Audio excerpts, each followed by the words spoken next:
saya Ignatius Aryo Prasetyo, NIM 180061530.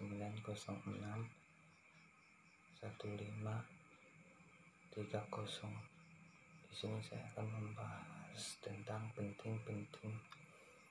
pentingnya pendidikan multikultural di Indonesia. Adapun pentingnya pendidikan multikultural di Indonesia yaitu sebagai sarana alternatif pemecahan konflik peserta didik, diharapkan tidak meninggalkan akar budayanya, dan pendidikan multikultural sangat relevan digunakan untuk demokrasi yang ada seperti sekarang.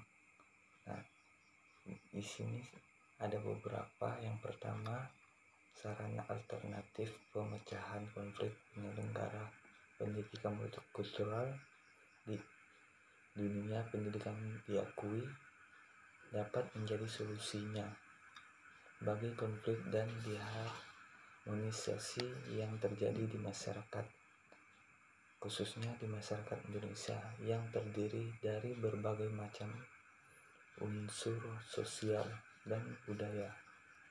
Dengan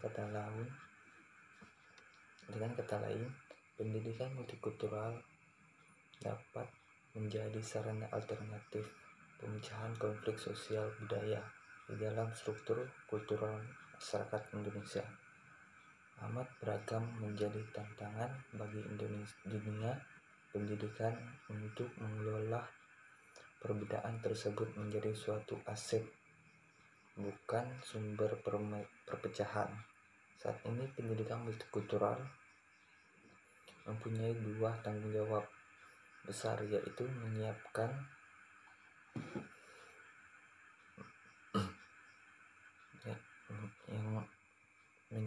bangsa Indonesia untuk menghadapi arus budaya luar di era globalisasi, dan menyatukan bangsa sendiri yang terdiri dari berbagai macam budaya.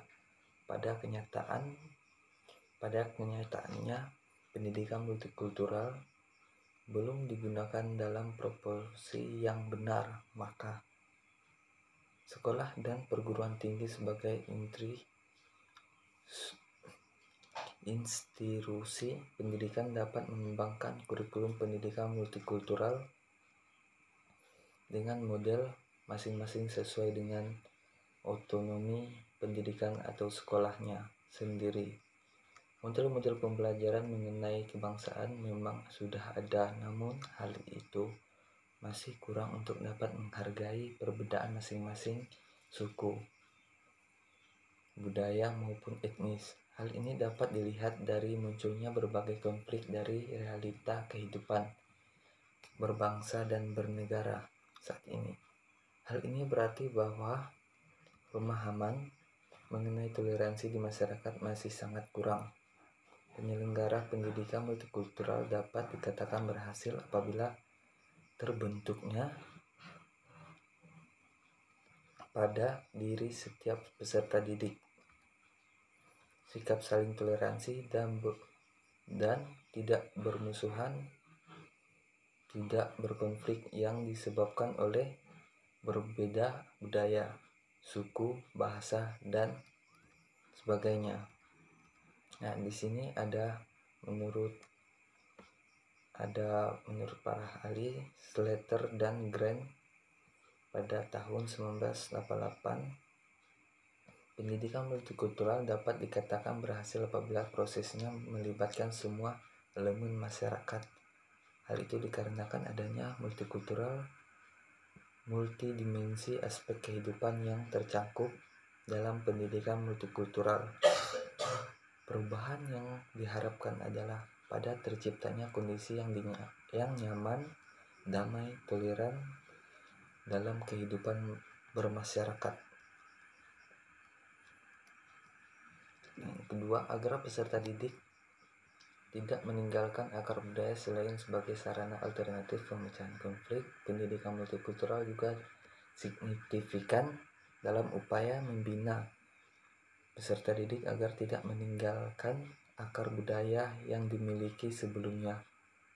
Saat ini berhubungan dengan realitas sosial budaya di era globalisasi.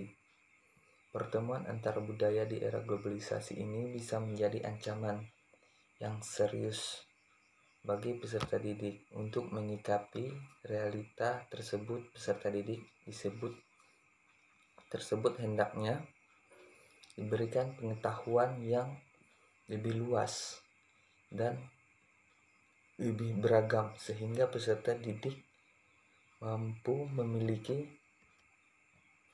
kemampuan global termasuk kebudayaan. Dengan beragamnya kebudayaan di dalam di dalam negeri maupun di luar negeri, peserta didik perlu diberi pemahaman yang luas tentang banyak budaya yang ada di dunia agar siswa dapat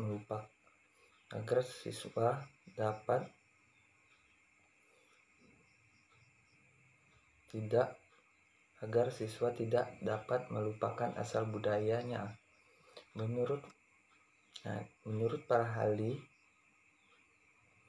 diperlukan langkah antisipatif terhadap tantangan globalisasi, terutama dalam aspek kebudayaan, kemajuan ilmu pengetahuan, teknologi atau biasa disebut iptek dapat memperpendek jarak dan memudahkan adanya persentuhan antar budaya. Tantangan dalam dunia pendidikan kita saat ini sangat berat dan kompleks, maka upaya untuk mengantisipasi harus dengan serius dan disertai solusi konkret. Jika tidak ditanggapi dengan serius, terutama dalam bidang pendidikan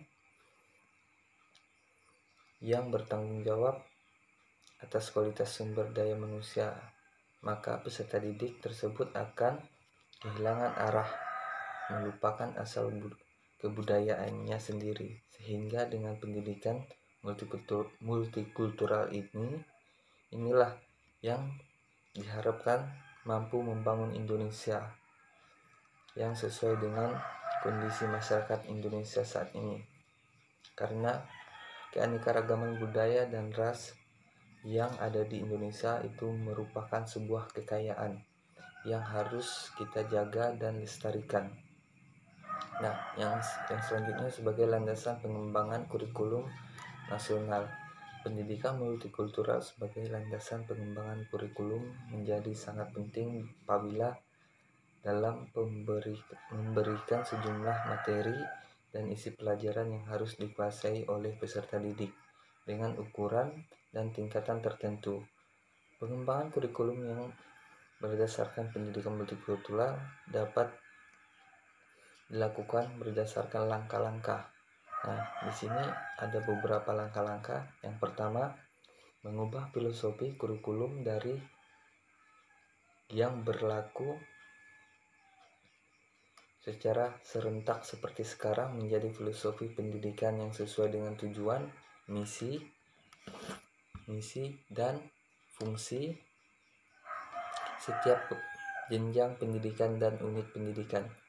Nah, yang selanjutnya harus merubah teori tentang konten atau biasa disebut kurikulum konten yang mengartikannya sebagai aspek substantif yang berisi fakta, teori, generalisasi menuju pengertian yang mencakup nilai moral, prosedur, proses, dan keterampilan atau skill yang harus dimiliki generasi muda. Nah, yang selanjutnya teori belajar yang digunakan harus memperhatikan unsur keragaman sosial, budaya, ekonomi, dan politik. Dan selanjutnya proses belajar yang dikembangkan harus berdasarkan cara belajar berkelompok dan bersaing secara kelompok dalam situasi yang positif. Dengan cara tersebut, perbedaan antara individu dapat dikembangkan sebagai suatu kekuatan kelompok dan siswa terbiasa untuk hidup dengan keberagaman budaya yang ada. Nah, yang selanjutnya, evaluasi yang digunakan harus meliputi keseluruhan aspek kemampuan dan kepribadian peserta didik sesuai dengan tujuan dan konten yang dikembangkan. Nah, selanjutnya menuju Yang keempat, menuju ke masyarakat Indonesia yang multikultural. Inti dari cita-cita reformasi Indonesia adalah mewujudkan masyarakat sipil yang demokratis dan ditegakkan hukum untuk supremasi keadilan, pemerintahan yang bersih dan KKN, terwujudnya keterampilan sosial serta rasa aman dalam masyarakat yang menjamin kelancaran produktivitas warga masyarakat dan kehidupan ekonomi yang mensejahterakan rakyat Indonesia.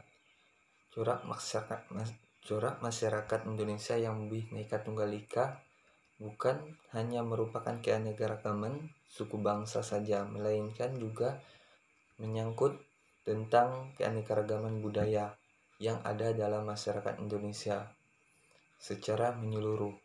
Eksistensi keanekaragaman tersebut dapat terlihat dari terwujudnya sikap saling menghargai, menghormati, dan toleransi antar kebudayaan satu sama lain.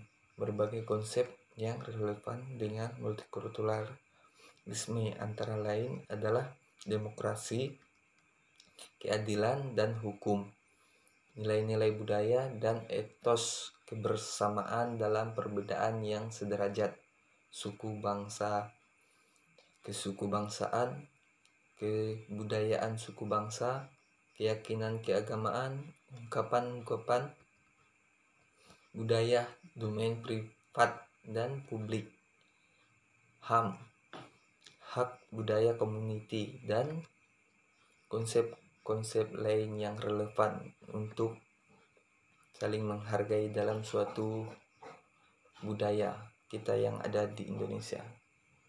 Sekian dan terima kasih.